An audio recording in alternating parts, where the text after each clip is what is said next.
திமுக கூட்டணி இந்த தேர்தலில் 80 முதல் 95 இடங்களில் வெற்றி பெற வாய்ப்புள்ளது என்கிறது எங்களது ஆய்வு. அதிமுக கூட்டணி 135 இடங்கள் முதல் 150 இடங்கள் வரை வெற்றி பெற வாய்ப்புள்ளது என்றும் எங்களுடைய ஆய்வில் தெரிய வருகிறது. இதையெல்லாம் விட மிக முக்கியமாக இந்த தேர்தலில் திமுக பல தொகுதிகளில் 3ஆம் இடத்திற்கு தள்ளப்படக்கூடிய நிலை இருக்கிறது. அது கள ஆய்வில் தெரிய வருகிறது.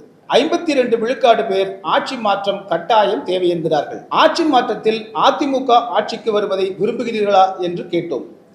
50 விழுக்காடு மக்கள் ஆம் என்று பதிலளிக்கிறார்கள். அதிமுக ஆட்சிக்கு வர வேண்டும் என்று எதற்காக விரும்புகிறீர்கள் என்று கேட்டோம். 57 விழுக்காடு மக்கள் 5 ஆண்டுகள் திமுக இருந்தது, அடுத்த 5 ஆண்டுகள் அதிமுக இருக்கட்டும் என்று பொதுவாகவும், சட்டம் ஒழுங்கு மற்றும் நிர்வாகத்தில் உறுதியும் கட்டுப்பாடும் இருக்கும் என்று நம்புவதாகவும் கூறுகின்றனர். அதிமுக திமுக ஆகிய கட்சிகளுக்கு இடையேதான் நேரடி போட்டி. விஜய் கூறுவதை போல திமுகவிற்கும் விஜய்க்குமான போட்டி என்பது களத்தில் அப்படி இல்லை. யாருடைய பரப்புரை ஈர்ப்புடையதாக இருக்கிறது எனும் கேள்விக்கு எடப்பாடி பழனிசாமி அவருடைய பரப்புரை ஈர்ப்புடையதாக இருக்கிறது, முதலிடத்தில் இருக்கிறது என்றும், அதே போல திமுகவை வெற்றி கொள்ளும் ஆற்றல் படைத்த கட்சி எது என்கிற கேள்விக்கு அதிமுக தான் என்று நாம் சந்தித்த 75 விழுக்காடு மக்கள் பதிலளிக்கிறார்கள். அதிமுக திமுக அறிவித்த 8000 ரூபாய் கூப்பன் மற்றும் 10,000 ரூபாய் உதவித்தொகை இதில் எது பிடித்திருக்கிறது என்கிற கேள்விக்கு 89 விழுக்காடு பேர் 10,000 ரூபாய் பணம் பிடித்திருக்கிறது என்று கூறுகிறார்கள். திமுக ஆட்சி மீண்டும் வர விருப்பமா என்கிற இந்த கேள்வியை முன்வைத்து நாம் கேள்விகளை கேட்டோம். இந்த நிறைகுறைகள் இருந்த போதும் கூட மீண்டும் திமுக அரசு ஆட்சிக்கு வர வேண்டும் என்று மக்கள் விரும்புகிறார்களா என்று அறிய முற்பட்டோம். நாம் கருத்து கேட்டவர்களில் 43 விழுக்காடு பேர் திமுக மீண்டும் வரலாம், தவறில்லை என்கின்றனர். ஆட்சியில் தவறுகள் இருந்தாலும் திமுக அதை சரி செய்து கொள்ளும் என்று நம்புவதாக கூறுகின்றனர். அதேவேளை 52 விழுக்காடு பேர் ஆட்சி மாற்றம் கட்டாயம் தேவை என்கிறார்கள். ஆட்சி மாற்றத்தில் அதிமுக ஆட்சிக்கு வருவதை விரும்புகிறீர்களா என்று கேட்டோம். 50 விழுக்காடு மக்கள் ஆம் என்று பதிலளிக்கிறார்கள். நாம் தமிழர் கட்சி ஆட்சிக்கு வர வேண்டும் என்று விரும்புகிறீர்களா என்று கேட்டோம். 25 விழுக்காடு மக்கள் ஆம் என்கிறார்கள். தாவேக ஆட்சிக்கு வர விரும்புகிறீர்களா என்று கேட்டபோது 18 விழுக்காடு மக்கள் ஆம் என்கிறார்கள். அதிமுக ஆட்சிக்கு வர வேண்டும் என்று எதற்காக விரும்புகிறீர்கள் என்று கேட்டோம். 57 விழுக்காடு மக்கள் 5 ஆண்டுகள் திமுக இருந்தது, அடுத்த 5 ஆண்டுகள் அதிமுக இருக்கட்டும் என்று பொதுவாகவும், சட்டம் ஒழுங்கு மற்றும் நிர்வாகத்தில் உறுதியும் கட்டுப்பாடும் இருக்கும் என்று நம்புவதாகவும் கூறுகின்றனர். அதிமுக திமுக ஆகிய கட்சிகளுக்கு இடையேதான் நேரடி போட்டி. விஜய் கூறுவதை போல திமுகவிற்கும் விஜய்க்குமான போட்டி என்பது களத்தில் அப்படி இல்லை. தமிழ் தேசியம் திராவிடம் எனும் அடிப்படையில் நாம் தமிழரும் கூட திமுகவுக்கு ஒரு போட்டியாக இருக்கிறது. ஆனால் விஜய் திமுகவுக்கு போட்டியாக இருக்கிறார் என்பதை கள நிலவரங்கள் பிரதிபலிக்கவில்லை. திமுக போட்டியிடும் தொகுதியில் தாவேகா போட்டியிடுவதை மட்டுமே போட்டி என்று எடுத்துக்கொள்ள முடியாது. யாருடைய பரப்புரை ஈர்ப்புடையதாக இருக்கிறது எனும் கேள்விக்கு எடப்பாடி பழனிசாமி அவருடைய பரப்புரை ஈர்ப்புடையதாக இருக்கிறது, முதலிடத்தில் இருக்கிறது என்றும், மு.க. ஸ்டாலின் அவருடைய பரப்புரை 2ஆம் இடத்திலும், சீமான் பரப்புரை 3ஆம் இடத்திலும், விஜய் பரப்புரை 4வது இடத்திலும் ஈர்ப்பை தருவதாக மக்கள் கூறுகின்றனர். திமுகவுக்கு சிறந்த எதிர்க்கட்சி தலைவர் யார் எனும் கேள்விக்கு எடப்பாடி பழனிசாமி முதலிடத்திலும், சீமான் 2வது இடத்திலும், விஜய் 3வது இடத்திலும் உள்ளதை மக்கள் கருத்துக்களாக தெரிவிக்கிறார்கள்.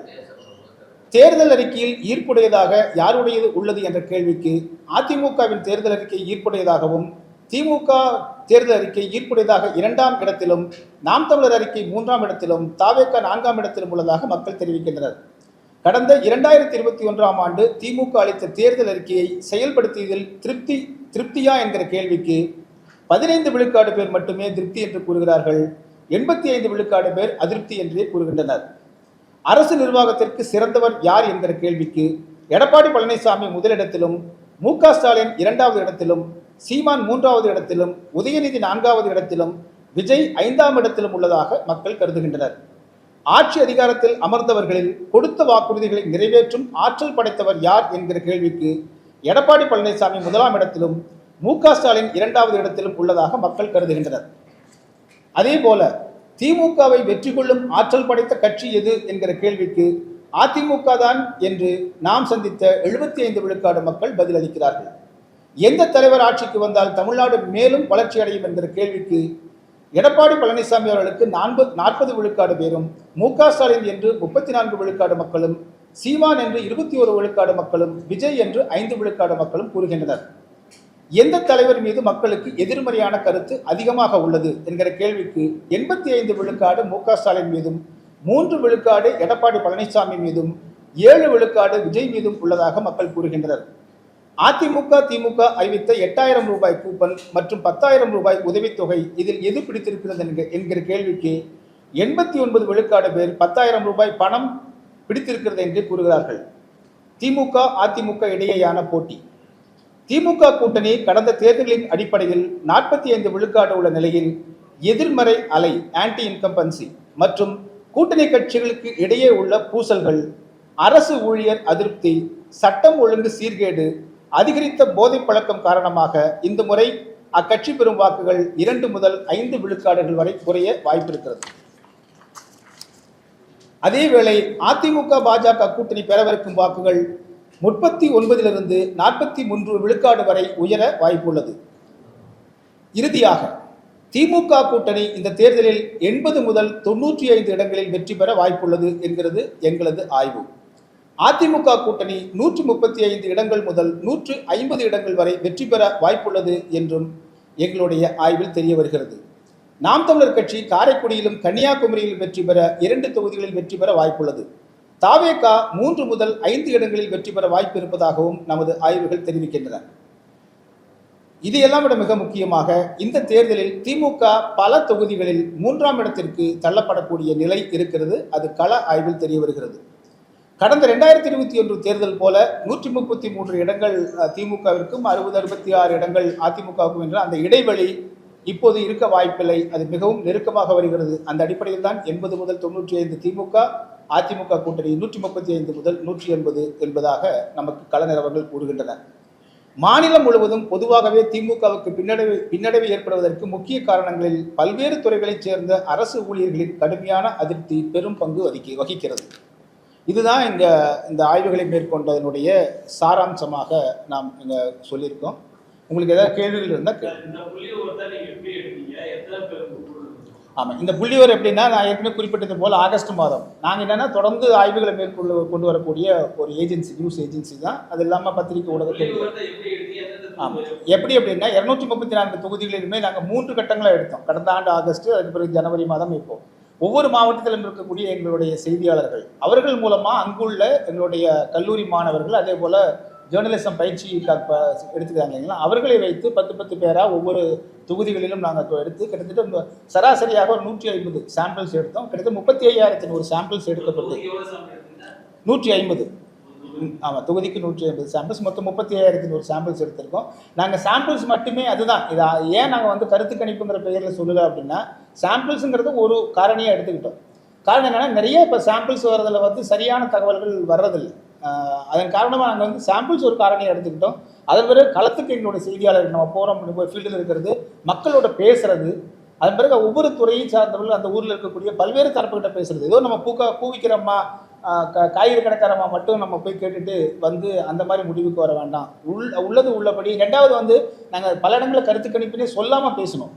ஏன்னா அப்போ தான் அவங்களுடைய உண்மையான எண்ணங்கள் வெளியில் வரும் அப்படிங்கிறக்காக. நம்ம ஃபார்மை நீட்டும் போதே அவங்க வந்து இப்போ என்ன இருக்குன்னா, இவங்க யாருக்கு சாதகமாக போவாங்களோ, யாருக்கு எதிராக போவாங்களோ என்கிற எண்ணத்தில் வந்து சரியான தகவல்களை சொல்கிறதில்லை. இப்போ அதை தவிர்ப்பதற்காகவே நாங்கள் என்ன பண்ணணும் அப்படின்னா, பல இடங்கள் இதுக்கு அது சர்வேங்கிறதே நாங்கள் சொல்லாமல் ரொம்ப நட்பாகவே பேசிலாம் நிறைய தகவல்கள் எடுத்தோம். எப்படி நம்ம செய்தி சேகரிக்கிறோமோ அது போல் ரெண்டுமே இருந்துச்சு. ஃபார்ம் ஃபில்லப்பும் பண்ணினாங்க. அதான் இந்த மாதிரி தயக்கமாக இருக்கிற இடத்துலலாம் நாங்கள் வந்து நேரடியாக பேசி தகவலை வாங்கினோம்.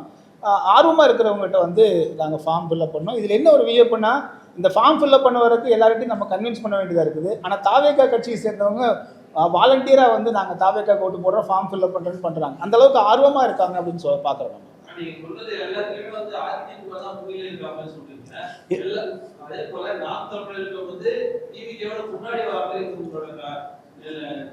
இல்லை, புள்ளி வந்து நாங்கள் என்ன சொன்னால் வெற்றியில் நாங்கள் சொல்லலை. அதில் ஆமாம், சதவீதத்தில் வந்து ஆமாம் அதிகமாக இருக்கு. அது வந்திருக்கு. ஆமாம், திருப்பூர் சத்யபாமா அது எதிர்பார்க்கப்படுது. அதுக்கு பிறகு வந்து பார்த்தீங்கன்னா செங்கோட்டையன் அவருடைய தொகுதி, விஜய் தொகுதி, அப்புறம் விஜய் 2 தொகுதியில் வந்து அவருக்கு பெரம்பூர் தான் வாய்ப்பு. அங்கே திருச்சி வந்து கடினம் அப்படிங்கிறத நம்ம குறிப்பிட்டிருக்கோம். அடுத்தது இங்கே 1000 லைட்டில் ஜேசிடி பிரபாகரன் 4 பேர் இப்போதைக்கு இருக்குது. இப்போதைக்கு வந்து வாய்ப்புகள் இருக்குது அப்படிங்கிறதா நாங்கள் எடுத்த தரவுகள் இருக்குது. ரெண்டாவது என்னென்னா, இப்போ நீங்கள் இப்போ பாண்டிச்சேரி எடுத்துக்கிட்டீங்க அப்படின்னா விஜய் கட்சியினுடைய வேட்பாளர்கள் வந்து ஏற்கனவே மினிஸ்டராக இருந்தவர் சரிங்களா. அதே போல் இங்கே இருக்கக்கூடிய நம்ம சொன்னது எல்லாமே ஏற்கனவே இன்னொரு கட்சியில் வந்து ஆளுமைகளாக இருந்தவங்க. அவர்கள் தான் இப்பொழுது வந்து முன்னணியில் இருக்காங்க. புதிய முகங்களாக இருக்கக்கூடியவங்களுக்கு வந்து இப்பொழுது தான் நம்ம எடுத்துகிட்டு இருக்கிறோம். விஜய்க்கு புதிய முகங்களாக நிறுத்துறாங்க இல்லைங்களா. அவர்கள் பல விஜய் வாக்காளர்களுக்கு வந்து கேண்டிடேட்டை பற்றி அவங்களுக்கு கவலை இல்லை. விசில் அப்படிங்கிறது தான் அவங்களுக்கு குறிக்கோளாக இருக்குது. விஜய்ங்கிற முகத்துக்காக தான் போடுறாங்க. ஏன்னா அதை வைத்து நம்ம கணக்கு எடுக்க முடியாது.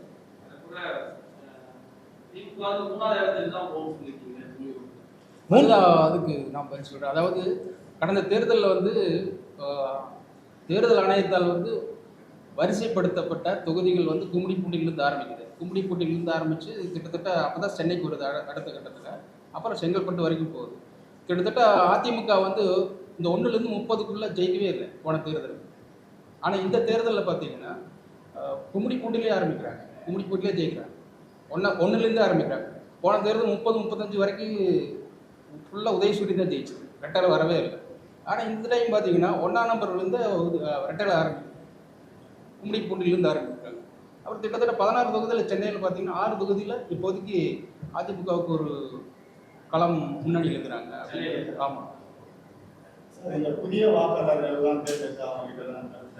ஆமாம், புதிய வாக்காளர்கள் வந்து பார்த்தீங்க எப்படின்னா, இந்த எஸ்ஐஆருக்கு பிறகு வந்து 10 லட்சமாக இருந்த 18 வயதுலேருந்து 19 வயதுக்கு உட்பட்டவர்கள் 10 லட்சத்துலேருந்து 14 லட்சமாக உயர்ந்திருக்காங்க இப்போ சரிங்களா. அவர்கள் வந்து அதுதான் இப்போ புதிய வாக்காளர்கள் அப்படின்னு நம்ம பார்க்குறோம். நம்ம அதே போல் வந்து இந்த 5,73,00,000 வாக்காளர்கள் இப்போ இருக்காங்க. அதில் நீங்கள் வந்து பார்த்தீங்கன்னா பெண் வாக்காளர்கள் அதிகமாக இருக்காங்க.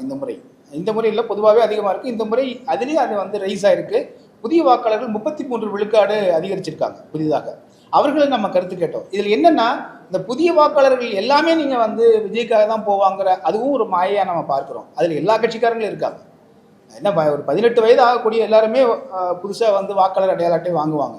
அதில் எல்லா கட்சிக்காரங்களும் 40 லட்சம் பேர் இருக்காங்கன்னா அந்த 40 லட்சம் பேரில் வந்து கிட்டத்தட்ட 20 லட்சம் பேர் தவக போகிறதுக்கு வாய்ப்பு இருக்கலாம் அப்படிங்கிறது ஒரு தகவல் இருக்குது. வாய்ப்பு இருக்கலாம் தான். மீதி 20 லட்சம் பேர் இல்லைன்னா ஆளுங்கட்சியே 3வது நாள் இடத்துக்கு போகுன்றது மாற்றுக்கிறதா இருக்கு. இல்லை எந்த இடத்துல சென்னையில பொறுத்த வரைக்கும் டிவிகேவோ டிஎம்கே தான் சென்னையில் அதிகபட்சம் அப்படி நாங்களும் கருத்து தெரிவிக்கலாம் இருக்குது சரிங்களா.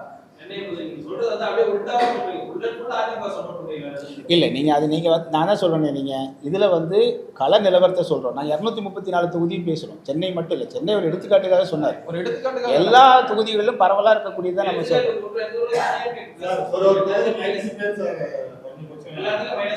இருங்க, அவருக்கு அதை பதில் சொல்லிட்டு வரேன்.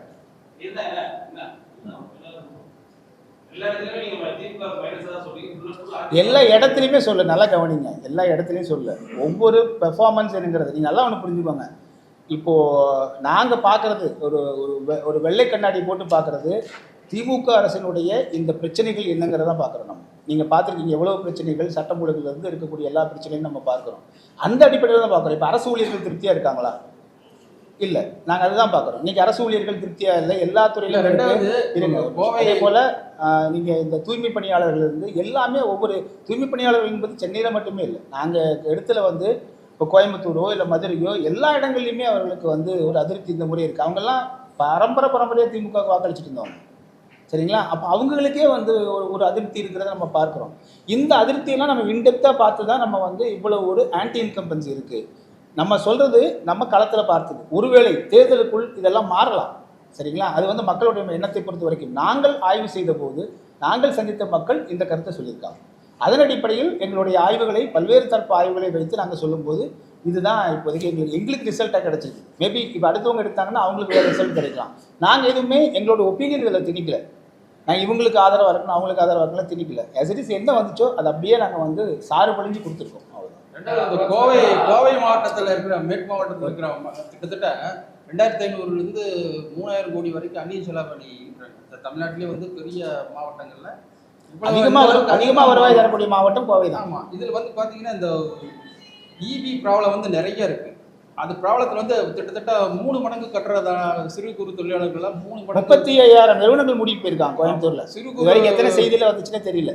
சிறு குறு நிறுவனங்களால் நடத்தவே முடியல. அவங்களால போகிறாங்க. அவங்க வந்து சின்ன சின்ன அமைப்புகள் வச்சுக்கிறாங்க. அந்த அமைப்புகள் வந்து அவங்க கூட்டம் போட்டே பேசுகிறாங்க. கூட்டம் போட்டு என்ன சொல்றாங்கன்னா இந்த கருத்தை வலியுறுத்துறாங்க. என்னால் வந்து இபி பில்லை கட்ட முடியல, நாங்கள் எப்படி இது பண்ணுறது, எனக்கு மாற்று ஏற்பாடு எதுவும் இருக்கணும் அப்படிங்கிற மாதிரி அவங்க வலியுறுத்துறாங்க. ஸோ வந்து இபி பில் கட்ட முடியாத ஒரு சூழ்நிலையில் வந்து அந்த தொழிலாளர்கள் அந்த சின்ன சின்ன சுத்தமா கோயம்புத்தூர்ல அழிஞ்சு போச்சு தொழில். ஆமாம், தொழில் செய்யவே முடியும்.